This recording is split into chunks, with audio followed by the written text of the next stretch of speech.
이 말씀을 근거로 해서 여호와는 나의 목자, 이런 제목으로 우리 함께 은혜를 나누겠습니다. 자, 시편 23편은 다윗이 쓰면서 다윗의 신앙 고백이라고 할 수 있습니다. 우리가 아까 우리 사도신경으로 신앙 고백을 했지만, 그러나 다윗은 이 여호와는 나의 목자라는 이 말씀을 통해서 그 말씀 속에 모든 것이 다 내포가 되는 것입니다. 영혼 육이 그 안에 다 녹아져 들어가 있는 것입니다. 그래서 다윗은 여호와는 나의 목자라고 고백했는데, 이 고백은 곧 이 인류의 고백이고 또 여러분들의 고백이고 또한 저의 고백이 되어야 될 줄로 믿습니다.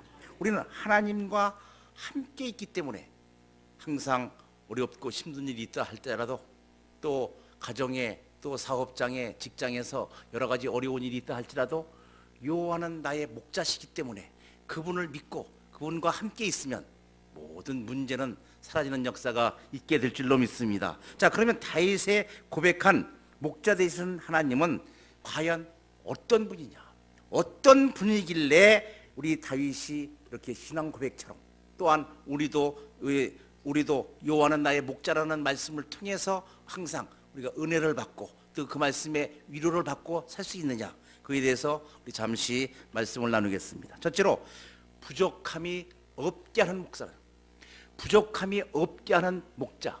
이 세상에서 다 부족함이 없도록 살기를 원하지만, 그러나 다 부족함이 있게 되잖아요. 뭐 아무리 내가 난 자식이라도 내 자식에게 정말로 부족함이 없도록 해줄 수 있는 사람이 과연 몇 명이 있을까요? 아무리 해줘도 부족하잖아요. 이걸 해줘도 부족하고 저걸 해줘도 부족하고 뭐 여러 가지 뭐 해도 부족한데, 하나님만이 우리의 목자가 되셔서 부족함이 없게 해 주신다는 것입니다. 고린도전서 16장 17절에 보면, 그들이 저희가 너희의 부족한 것을 보충하였습니다, 채웠습니다. 여호와만이 우리의 부족한 것을 채울 수가 있어요. 아무리 누가 무슨 뭐를 한다 할지라도 우리의 마음을 채울 수 있는 사람은 아무도 없고, 하나님만이 우리의 부족함을 채울 수가 있는 거예요. 근데 원어에 보면 부족함이라는 건 뭐냐? 어려움이 없게 해준다는 거예요. 힘들지 않게 해준다는 거예요. 그러니까 어려움도 없고 힘들지도 않고, 부족하면 먹을 수, 배가 고프면 먹을 수 있고, 또 졸리면 잘 수 있고, 일하고 싶으면 일할 수 있고, 운동하고, 그것을 다 채워줄 수 있는 분, 그분이 여호와 한 분밖에 없다는 것입니다. 고린도전서 12장 24절에 보면, 오직 하나님의 몸을 고르게 하여 부족한 자에게 존귀를 더하신다. 귀주감을 더해 부족한 자에게 모든 것을 채워주신다는 거예요. 존귀하게 하고 부족한 사람에게 모든 것을 더해주고, 하나님을 나의 목자라고 고백하는 그들에게 우리에게 영혼육의 강건함을 허락해 주실 줄로 믿습니다. 우리는 모두 다 가난함이 없게 해준다 그랬는데, 지금도 가난함이 없게 해주시겠다고 대통령이 나와서 내가 대통령이 되면 이 나라 경제를 몇 프로를 뭐 올리고 뭐 어떻게 하고 어떻게 뭐 해서 부족함이 없게 했다고 하지만, 그러나 아직도 배가 고픈 사람이 있고, 아직도 일을 찾아서 이력서를 뭐 10번, 20번, 100번을 내야 될 사람들이 있고, 아직도 나는 일하고 싶지만 그러나 일자리가 없어서 일을 못하는 사람들이 얼마나 많이 있어요. 그러나 하나님은 일하고 싶을 때 일할 걸 주시고, 뭐 배고플 때 먹을 것을 채워주시고, 우리의 생활에 모든 것이 부족함이 없게 해주실 그 하나님과 함께하고 있을 때만이 우리에게는 가장 행복한 순간이요, 또한 우리에게 가장 모든 것을 넘치게 할 수 있는 그런 에너지가 넘치게 되고, 그것으로 인해서 하나님과 함께 있음으로 말미암아 모든 것을 채워질 때 얼마나 기분이 좋아요. 아침에 딱 일어났는데 무슨 일이 딱 생겼다. 근데 이거를 내가 할 수 있는 능력이 부족해. 누구한테 부탁을 해도 안 돼. 그러나 하나님께 부르짖어 기도할 때 나의 목자 되신 그 하나님께서 해결해 주신다면, 우리는 정말로 펄펄 뛰면서 그 기쁨을, 그 감사를 어떻게 표현할 줄 모르고 지날 때가 얼마나 많이 있습니까? 항상 우리는 부족한 가운데서 태어났고 부족한 가운데서 생활하지만, 부족함이 없게 해주시는 그 하나님과 함께 있는 우리는 지금 뭐 바깥에 비가 부슬부슬 온다 할지라도, 또 어떤 어려움이 있다 할지라도 우리가 예배가 끝나고 집에 가면 하나님께서 미리 다 예정하고 예비하신 그 부족함을 다 채워지는 역사가 있게 될 줄로 믿습니다. 자, 우리는 다 모두 다 양과 같아요. 하나님이 키우시는 양이잖아요. 그 목자와 함께 있는 양은 다 알아서 해줘. 자, 저도 이제 시골에서 자랐는데 학교 갔다 와서 한 오후에 여름에 되면은 보통 한 5시 6시쯤 되면 우리가 학교 간 사이에 우리 부모님이 이제 소를 갖다 어디다 이제 묶어놨잖아요. 그러면 이제 그 소를 가서 그 주위에 있는 풀을 다 뜯어 먹고 졸다가 먹다가 이렇게 있다가 이제 그때 우리 이제 학교 끝나고 가면 그 풀을 있는 소 맨데 가가지고 이제 풀러서 어디로 가냐? 더 풀 많은 데로 가잖아요. 풀 많은 데 가서 풀을 실컷 먹게 하고 그 다음에 또 한참 먹다가 목이 마를 것 같으면 또 물로 데려가서 물도 먹이고. 하나님은 우리에게 필요한 것을 때에 따라서 배고플 때 먹게 하고 물이 먹고 싶을 때 물을 먹게 하고 누워서 자고 싶을 때도 잘 수 있고 뭐 부족한 거 없게 해주는 그 하나님과 함께 있는 저와 여러분은 이 세상에서 가장 행복한 사람이에요. 가장 행복한 사람이 누구냐? 여호와를 나의 목자로 믿고 있는 사람이에요.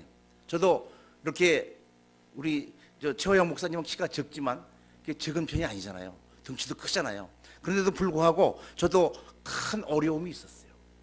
한참 이제 저쪽 그 성수동에 가면 한양대역 다음에 가면 뚝섬역이라고 있어요. 뚝섬역에서 동서울 유치원과 학원을 운영을 했었어요. 학원을 운영할 때 정말로 학생들이 어떻게 나는 잘 못 가르쳤는데 우리 선생님만 해도 한 19, 20명 이렇게 있었거든요.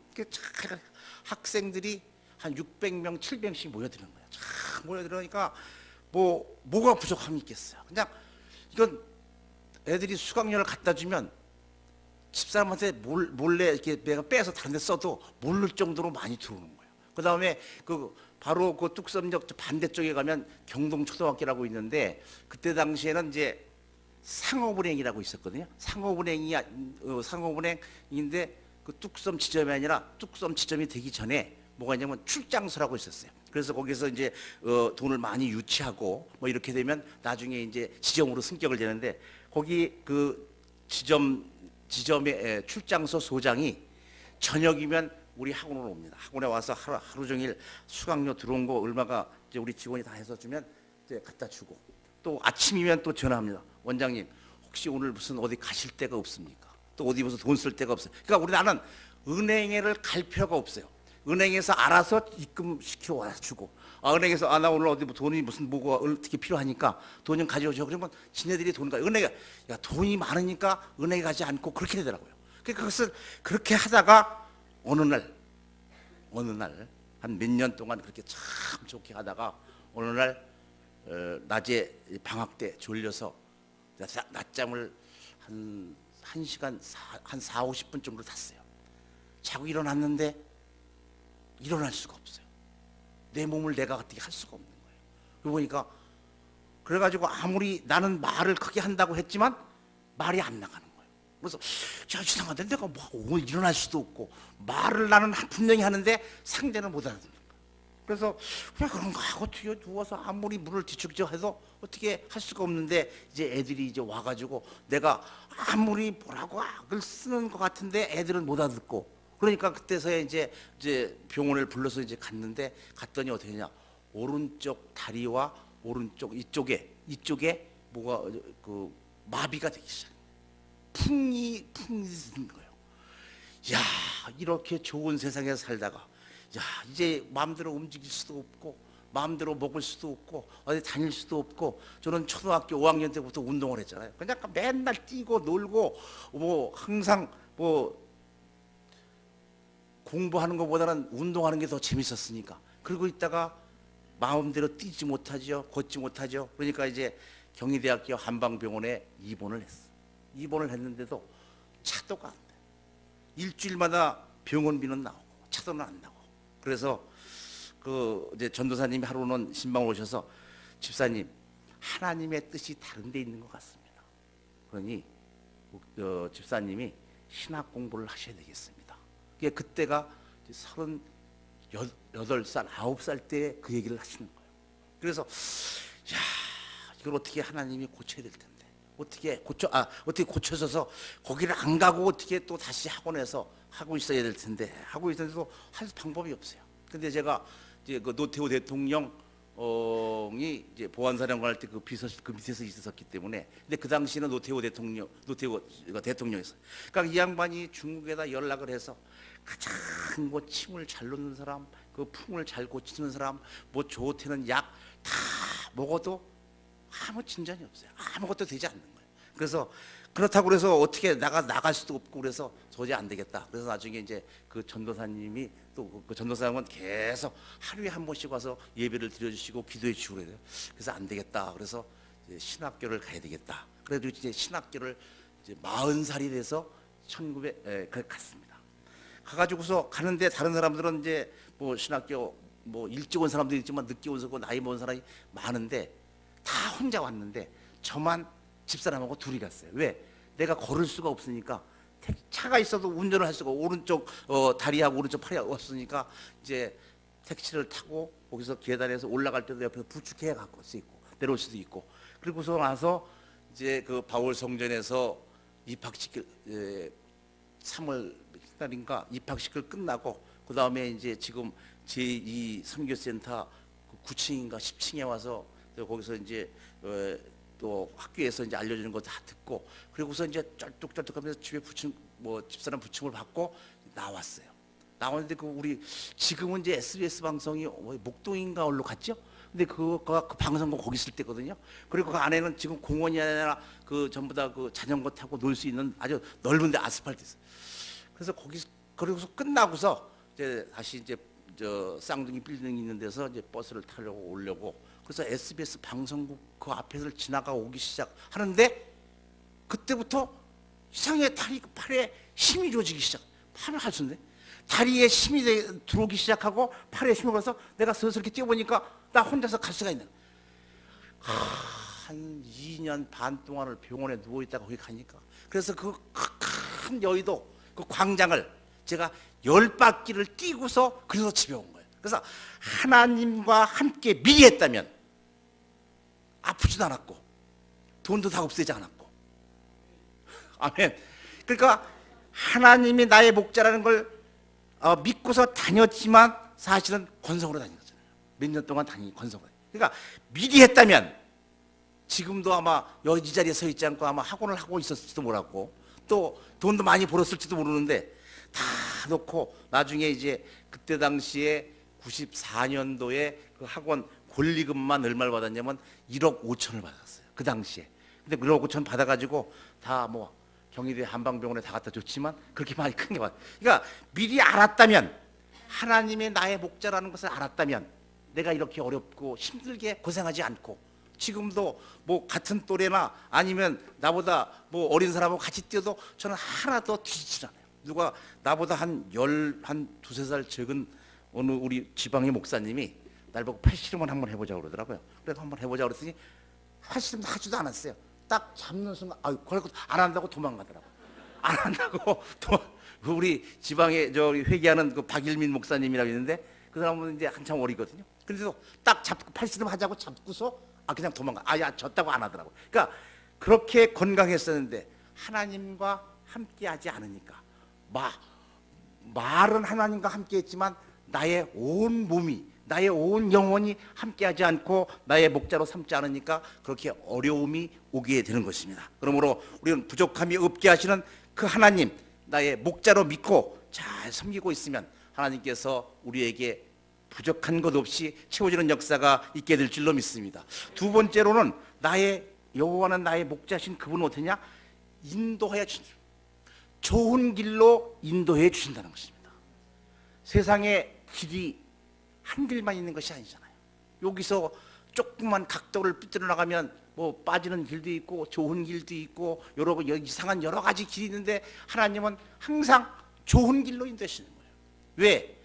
하나님은 우리를 하나님의 자녀라고 생각하기 때문에 하나님은 우리를 하나님의 양이라고 생각하기 때문에 항상 좋은 길로 인도해주는 역사가 있게 될 줄로 믿습니다. 그가 어떠느냐? 그가 나를 푸른 초장에 넣으시며 쉴만한 물가로 인도하시는도다. 내가 영혼을 소생시키고 자기 이름을 위하여 의의 길로 인도하신다 그랬어요. 의의 길로 인도하신다 그랬어요. 자, 길을 잘 모르는 사람에게는 가이드가 필요하잖아요. 길을 안내하는 사람, 그 안내자가 하나님이 되주시겠다는 거예요. 그 많고 많은 사람들 중에 하나님께서 나를 택하시고 나를 자녀 삼아주시고 나의 길을 안내해 주시겠다는 그 하나님, 얼마나 친절하신 분이에요. 우리가 요청하지 않아도 하나님께서 항상 우리의 부족함을 알기 때문에, 우리의 연약함을 알기 때문에 하나님께서 우리에게 좋은 길로 인도하는 인도자고 우리를 인도해 주시겠다는 것입니다. 하나님은 우리를 인도하시는데 때로는 우리에게 또한 천사를 보내서 좋은 길로 인도해 주시고, 또 때로는 우리를 성령님을 보내주셔서 성령님께서 인도해 주시고, 또 때로는 또 하나님의 말씀으로 우리를 또 좋은 길로 인도해 주시고, 때로는 주의 종들을 통해서 우리를 좋은 길로 인도해 주신 줄로 믿습니다. 그러므로 우리는 그 하나님과 함께하고 있으면 바른 길로 갈 수 있을 뿐만 아니라 좋은 길로 하나님께서 우리에게 우리 인생에 필요한 길로 우리를 인도받게 된다는 것입니다. 그런데 하나님은 그럼 어떤 길로 인도해 주시냐? 첫째로 푸른 초장으로 인도해 주십니다. 우선 세상에 살면서 제일 중요한 것은 먹어야 돼요. 잘 먹어야 되잖아요. 푸른 초장에 얼마나 좋아요. 먹을 것이 많다는 게 얼마나 좋아요. 아무리 뭐 배가 나온 거 뭐 나중에 뭐 병이 뭐 그건 나중이고, 우선 배고플 때는 먹어야 되잖아요. 우리가 먹을 것이 없다고 생각하면, 우리가 가끔 제가 텔레비에 보면은 그 북한에서 그 탈북해 온 분들 그 방송하는 게 있더라고요. 그거 보니까 정말로 먹을 게 없어서 뭐 16살 몇 살 땐가 탈북을 해가지고 열 몇 번을 다시 북송됐다가 다시 결국은 그 탈북한 사람이 먹을 것이 없어서, 그런데 그 밤에 도망간다고 기차를 탔는데 중국 쪽으로 가는 기차인 줄 알고 어디 방향도 몰라가지고 탔는데 이게 왜 반대로 가게 청진 쪽으로 반대로 가가지고 고생했다. 그러나 하나님은 우리를 푸른 초장에 좋은 길로 인도하는 역사가 있게 될 줄로 믿습니다. 근데 여기 푸른 초장이라는 원문을 보면, 푸른 초장은 부드러운 초장이라는 거야. 아주 먹기 좋은 부드러운 거, 아주 1등급 한우, 그런 것으로 인도해 주시는 그 하나님과 함께 있으면 배가 고플 일도 없고, 또 항상 뭐 기분 좋게, 우선 배가 든든해야 뭐든지 뭐 이 일도 할 수 있고 뭐 누구를 도울 수도 있고 뭐 할 수 있잖아요. 그러니까 항상 부드러운 푸른 초장으로 인도하시는 그 하나님과 함께 하시기 바랍니다. 두 번째는 어떠냐? 쉴 만한 물가로, 먹었으니까 또 물로다 소화도 시켜야죠. 물로다 같이 잘 해야 될 거예요. 그 쉴 만한 물가로 인도해 주신다는 거죠. 근데 쉴 만한 물가를 원래 원문에 보면 뭐냐? 평화스러운 물가래요. 평화가 있는 물가.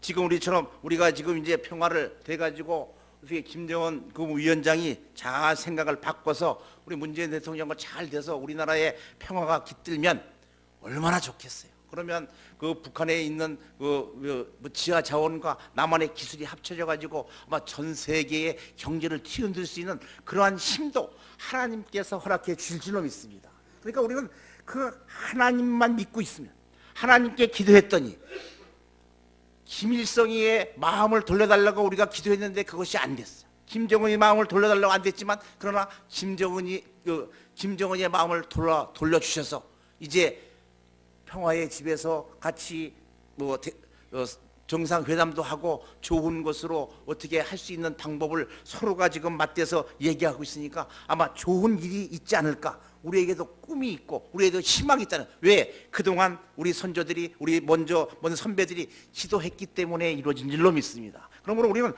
항상 그 평화로운 물가, 평화로운 그 쉴만한 물가 이쪽으로 인도해 주시는 그 하나님과 함께하고 있으면 우리는 조금도 부족함이 없게 될 줄로 믿습니다. 세 번째는 어떤 물가냐? 의의 길로 인도하시는 의의 길. 이건 무슨 자기의 나의 나의 주장이 아니라 하나님의 의의 길. 자기의 의를 얘기한다고 하면서 보통 보면 자기 주장을 하지 않잖아요. 다 하나님을 이름을 팔고 하면서 뭐 하는데 보면 자기 주장이에요. 그러나 우리의 의는 뭐냐? 하나님의 의는 거야. 하나님의 의가 가장 정의로운 것이고, 그것이 보편적인 것이고, 그것이 표준적인 의가 되는 것입니다. 그래서 내가 언제 한번 어느 목사님들과 어떠한 일이 있었어요. 이거 성경적으로 신앙적으로 이렇게 다툴 때 내가 하도 뭐 이렇게 저렇게 설명을 하고 설득을 해도 잘 안 되더라고요. 그래서 내가 마지막으로 그 목사님들한테 그랬습니다. 목사님이 예수만 믿으시면 돼요 그랬어요. 마지막으로 해줄 말이 없어요. 아무리 내가 뭐 좋은 걸로 설득을 해도 안, 목사님들도 안 믿으면 그렇게 되는 거죠. 또 어느 누구든지 마찬가지예요. 하나님의 의라는 것은 하나님의 기준이 되는 거예요. 모든 것은 하나님의 기준이 되는데 자기가 기준 되니까 안 되는 거예요. 왜? 예수를 믿지 않으니까 자기 주장이 나오는 것이고 자기 의가 나오는 거거든요. 그러니까 우리는 항상 모든 기준은 뭐냐? 하나님을 봐야 돼요. 하나님의 편에서 봐야 되고 하나님과 함께 있어야 되고 하나님의 말씀을 통해서 우리의 주장을 할 수 있어야 되고 하나님과 함께하고 있을 때 하나님께서는 나의 목자님이 되시면서 우리의 인도자가 될 줄로 믿습니다. 그럼 네 번째 인도해 주신데 어디로 인도해 주시냐? 넓은 길로 인도해 주신다는 거예요. 좋은 길로 인도해 주신다는 거예요. 우리 큰 신장로로 인도해 주신다는 것입니다. 내 걸음을 넓게 하셨고 라고 시편 18장 36절에 있습니다. 우리는 대로를 걸어야 되는 것입니다. 항상 대로, 군자는 대로 행이라고 그랬잖아요. 그러니까 우리는 항상 대로를 가고 있을 때만이 거기에서 하나님과 함께 할 수 있는 것이고 그것이 하나님의 뜻이 작은 길로 가서 뭐 자갈밭으로 가가지고 뭐 어떻게 하는 것이 어렵고 힘들게 사는 것이 하나님의 뜻이 아니라는 것입니다. 하나님은 아주 푸른 초장으로 누이시고 쉴만한 물가로 인도하시고 의의 길로 인도하시고 넓은 길로 좋은 것으로 인도해 주신다는 것입니다. 만약에 다섯 번째는 뭐냐? 영혼을 소생시켜준다. 우리의 영혼이 소생해. 영혼이 잘 돼야 범사가 잘 될 수 있고 강건케 될 수 있거든요. 그러니까 우리는 우리의 영혼을 아직까지 때 묻은 영혼들 다 바꿔버리고 하나님의 성령으로 충만해질 때만이 우리에게 하나님의 인도를 받을 수가 있네요. 하나님은 좋은 길로 인도해 주시려고 하는데 내가 깨닫지 못해서 자기 길로 가다가 보니까 나중에 구렁텅이에 빠질 수밖에 없잖아요. 왜? 자기 의가 세서 그런 거예요. 모든 표준은 하나님의 말씀을 표준으로 삼고 하나님의 말씀에 인도하는 대로 가면 하나님께서는 우리의 영혼을 소생시켜줘서 모든 범사가 잘되게 하는 역사가 있게 될 줄로 믿습니다. 그럼 영혼을 소생시킨다는 건 뭐냐? 우리를 회복시켜서 원상복귀시키는 거예요. 그러니까 성령으로 충만된 것이 그게가 정상이에요. 그래서 우리를 회성시켜서 우리를 원상복귀, 하나님이 이 땅에 우리를 태어나게 할 때 원래는 성령으로 충만하게 했는데 세상에서 그것이 잘못돼서 이상한 것을 주장하기 때문에 잘못되는 거예요. 그러니까 우리가 태어날 때부터 원래 원상시켜주시고 우리를 회복시켜주시고 그것이 영혼을 소생시켜주는 것이에요. 그러니까 아무리 무엇을 하고 어떻게 했다 할지라도 영혼이 소생 안 되고 성령으로 충만하지 않으면 성경을 표준으로 삼지 않고 그냥 어떤 책에 어느 한 사람의 이야기로 삼기 때문에 자기의 길이 때로는 힘들어지게 되는 것이고 어렵게 되는 것입니다. 그러므로 우리는 항상 하나님의 인도를 받아야 될 줄로 믿습니다. 마지막으로 세 번째, 함께 해주신다. 우리가 어렵고 힘들고 고난과 역경과 걱정과 근심과 환난과 두려움과 떨림이 있을 때 항상 우리와 함께 해주신다. 조금도 염려, 걱정, 근심할 필요가 없다는 거예요. 저희가 언제 한번 새벽 기도에 와가지고 한번 말씀을 드렸는데 우리 아들이 지금 35살인가 그런데 걔가 태어난 지 보름인가 됐는데 아파가지고 병원에 가니까 의사가 도저히 살 확률이 없으니 3개월밖에 앞으로 살 수가 없다. 그러니까 병원비 버리지 말고 애 고생시키지 말고 부모님 고생시키지 말고 그냥 집에 데려가세요. 그랬거든요. 그래서 우리는 그때 이제 중환자실에 있을 때 뭐 만나고 아침에 뭐 8시 그다음에 낮에 한번 저녁에 하루에 3번밖에 볼 수가 없을 그때에 우리 구역 식구들과 함께 매일같이 계속 교대로 하면서 아침에 와서 기도하는 사람, 점심 먹고 와서 기도하는 사람, 저녁 먹고 계속 기도하고 기도했더니 하나님께서 살려주셔서 키가 지금 1m 80이고요. 지금 한 2016년도 12월 달에 이제 결혼을 했어.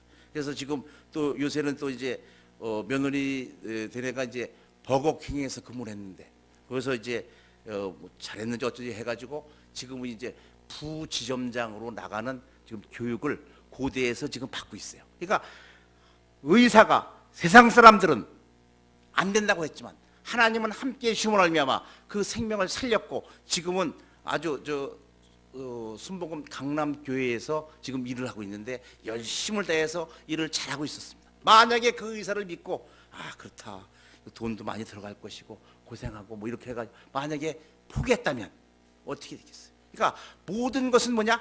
하나님의 말씀을 기준으로 해서 함께하고 있을 때 하나님께서 치료도 해주시고 좋은 걸로 인도되는 역사가 있게 될 줄로 믿습니다. 내가 사망의 음침한 골짜기를 할지라도 해를 두려워하지 않을 것은 주께서 나와 함께 하심이라. 주의 지팡이와 막대기가 나를 안위하시나라고 말씀하고 있어요. 이 말씀을 믿고 사는 우리는 어디를 가든지 항상 주님께서 인도해 주신 거죠. 항상 함께 해 주신다는 것입니다. 내가 세상 끝날까지 너희와 항상 함께 있겠다고 마태복음 28장 20절에 있어요. 세상 끝날까지 함께 있을 사람이, 나와 함께 있을 사람이 여호와 하나님 외에 누가 있을까요?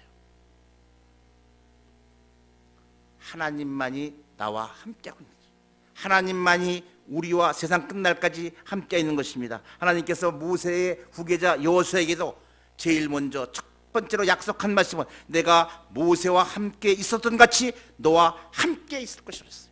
그러므로 우리는 함께 있는 그 하나님, 나를 지켜주시고 보호해주시고 인도해주시는, 또한 넉넉함으로 허락해주시는 그 하나님과 함께 있는 우리는 가장 행복하고 행복한 사람들인 것이죠. 고린도후서 4장 8절 9절 말씀에도 우리가 사방으로 우겨싸움을 당하여도 쌓이지 아니하며 답답한 일을 당하여도 낙심하지 아니하며 핍박을 받아도 버림받지 아니한다. 누가 핍박을 한다 할지라, 누가 뭐 어떻게 한다고 해도 아무도 우리를 건드릴 수 있는 사람은 아무도 없다는 거예요. 왜? 하나님이 나를 항상 지켜주시기 때문에, 하나님이 나와 함께 하기 때문에 조금도 염려, 걱정, 근심할 필요가 없다는 것입니다. 제가 요새 이제 우리 가정적으로 여러 가지 이제 동생들이 뭐 한 4-5명씩 이렇게 되다 보니까 또 여러 동생 중에 믿는 동생이 이제 하나밖에 없고 다 안 믿으니까 뭐 이것 하다 저것 하다가 여러 가지 어려움을 많이 이제 당하니까 또 오빠로서 이거는 어떻게 안 해줄 수도 없고, 그 돈을 해줘야 되는데 목사가 또 돈을 어떻게 할 방법이 없고, 그래서 이걸 어떻게 해주는 거야? 내가 도와주고 싶어도 할 수가 없고, 그래서 야, 이걸 어떻게 쓰면 내가 너를 도와주고 싶은데 내가 지금 가진 돈이 지금 없다. 그러니 어떻게 했으면 조금 기다려보자. 기도하고 기다려보자. 그랬더니 4월 27일 날, 4월 30일 날 아침에 제가 이제 김포가 고향이거든요. 김포 그 고향에 행복 부동산이라고 있어요. 근데 거기서 연락이 왔어요. 지금 시세가 땅이 제가 부모님한테 받은 거하고 내가 산 거하고 해서 한 6천 평 있는데 옷이 지금 시중 가격이 얼마인데 지금 얼마로 뛰었습니다. 그러니까 빨리 팔으라고 날 보고. 그래서 야, 내가 요거를 팔면은 내 동생을 도와줄 수가 있구나. 그럼 얘가 어려움을 당하지 않고 부덜나지 않겠구나. 그러다가 그럼 요거를 빨리 팔까 어쩔까 하다가 가만히 보니까 신문을 보고 뉴스를 보니까 이거는 그게가 아니라 자꾸 오르고 있더라고요. 자꾸. 그래서 그래서 야, 솟아날 구멍이 있는 거구나. 어떻게 그때 여태까지 가만히 있고 얼마 전까지만 해도 핵 실험을 하고 ICBM을 쏘던 그 사람이 어떻게 바꿔가지고 하나님이 안 바꿔주면 바뀔 수 있을까요? 그래가지고 그러면 알았다. 그래서 이제 농협에 가가지고 이제 땅값이 많이 올랐잖아요. 그러니까 이제 대출 받을 수 있는 금액이 많아지는 거 아니에요. 그래서 이제 대출을 받아서 그래서 급한 거는 이제 꿔주게 됐는데 나중에 이제 어떻게 잘 갚으면 되는데 안 갚으면 내가 또 부담을 해야 되는데, 자, 이렇게 하나님은 필요할 때 해준다는 게, 필요할 때 그 하나님이 내가 하나님과 함께 하지 않았다면 어떻게 막 진작 팔아서 막 다른 뭐 사업한다고 하다가 목회 안 하고 다른 거 있으면 다른 거 하다가 잘못될 수도 있는데 꼭 가지고 있는 거예요. 그래서 지금 또 아들은 거기다 그걸 하지 말고 태영연 발전소를 하면 뭐 400평당 1년에 1,500만 원씩 준다니까 그걸 하자. 그러니까 그것이 하나님께서 함께 해주시지 않았다면 그 땅도 없었을 것이고, 땅이 있으니까 이런 것 저런 거 아이디어가 이제 들어와서 어떻게 해서든지 그래도 현재 거기서 농사 지어서 쌀 나오는 것보다는 수입이 더 많게 된다면 얼마나 좋은 거예요. 그것이 하나님과 함께 하기 때문에 이루어진다는 거예요. 하나님과 함께 하지 않았다면 벌써 어떻게 날아갔든지 날아갔을 텐데 하나님께서 함께 해주셔서 얼마나 기분 좋은 거예요. 그냥 나는 그냥 이제 은퇴하면 그냥 가서 농사나 지면서 거기 이제 고향에 친구들하고 놀면서 그 농사나 짓고 그냥 뭐 같이 또 식사를 하면서 놀러 다니면서 이런 거 생각을 했는데, 농사 질 게 아니라 다른 것으로도 수입이 있다면 그 수입으로 또 더 좋은 일을 할 수가 있는 거지. 그러니까 우리는 하나님과 함께 하고 있을 때 없는 것도 있게 되는 것이고, 또 약한 것도 강하게 되는 것이고, 부족한 것도 채워지는 역사가 있게 될 줄로 믿습니다. 그러므로 우리는 여호와는 나의 목자라는 말씀, 우리 다윗의 고백은, 다윗은 하나님을 경외하고 하나님과 함께 있음으로 큰 일을 했지만, 다윗을 죽이려 했던 그 장인 그 사울은 다윗을 미워하다가 다윗을 죽이려다가 먼저 죽는 역사가 있게 된 것을 볼 수 있습니다. 그러므로 우리는 여호와 하나님은 나의 목자라고 생각하시고, 부족함에 없게 하시는 하나님, 인도해 주시는 하나님, 또한 함께 하시는 그 목자와 끝까지 같이 함께 하셔서 행복하고 즐겁고 건강한 생활하시기를 주님의 이름으로 축원합니다. 기도하겠습니다. 아버지 하나님, 감사합니다. 오늘도 여호와는 나의 목자라는 말씀으로 함께 은혜를 나눌 수 있도록 인도해 주신 감사합니다. 아버지 하나님, 우리 성도들에게 더 큰 은혜와 은총과 축복을 되시고, 부족함이 없게 해주시고, 하나님의 인도함을 받게 도와주시고, 주님께서 함께 해주셔서 세상 끝날까지 우리 모두와 함께하여 주시옵소서. 예수님의 이름으로 기도하옵나이다.